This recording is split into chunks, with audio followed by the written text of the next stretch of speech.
In the eyes of other kids, he was the strange one. Every 2 weeks, he'd build a paper house in the park. Even if he fell, he never cried or made a fuss. He'd just brush off his little hands and hurry back to work. That paper house was his only home. But this time, when he finished, something felt missing. Then he remembered Mom and Dad, so he braved the cold, working for 3 hours in the snow, until 2 tall snowmen stood beside his house. Now he had parents, too. Before he could rest, his stomach began to growl. Gathering his spirit, he headed into town. But for a lonely child like him, even a bowl of noodles was a dream. Imagining the taste, he quietly picked up a soda can by his feet. He filled his backpack with scraps, traded them for 2 coins, and bought 2 steamed buns, warm in his hands. He ran home happily, only to find his snow parents destroyed. But he didn't complain. He rubbed his cold little hands together, and built them back again. Thoughtful to the end, he fed his snow parents first, before sitting down to his own dinner. That winter was especially cruel. The next morning, he found the tap water frozen solid. Heartbroken, he went to the public restroom, to brush his teeth and sip just a bit of water to drink. The chill gave him a cough, but he was used to this life. He slipped into a kindergarten class, where the teacher was telling the story of the little match girl. He listened, captivated. It was the first time he'd heard that a match could make wishes come true. But halfway through the story, a cold breeze made him sneeze, and the teacher noticed. He ducked into the bushes and ran. Maybe heaven took pity, sparing him the story's sad ending. He began searching everywhere for a match. He finally found one, but it was already burnt. Hoping for a whole match, he waited all night by a cigarette vendor. Nothing. He curled up, shivering. In a daze, he thought he saw the little match girl. He ran toward her,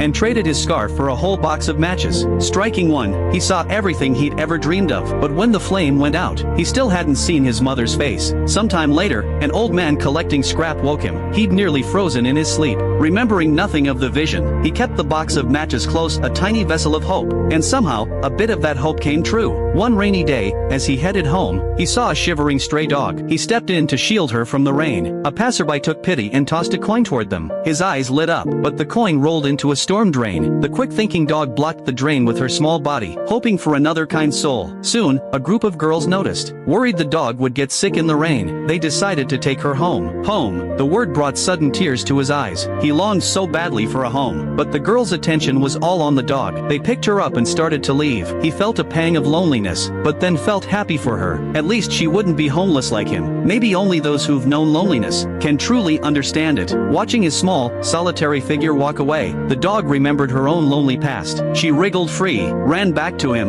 and stayed by his side, ready to follow him from that day on. If you met him, would you give him a home?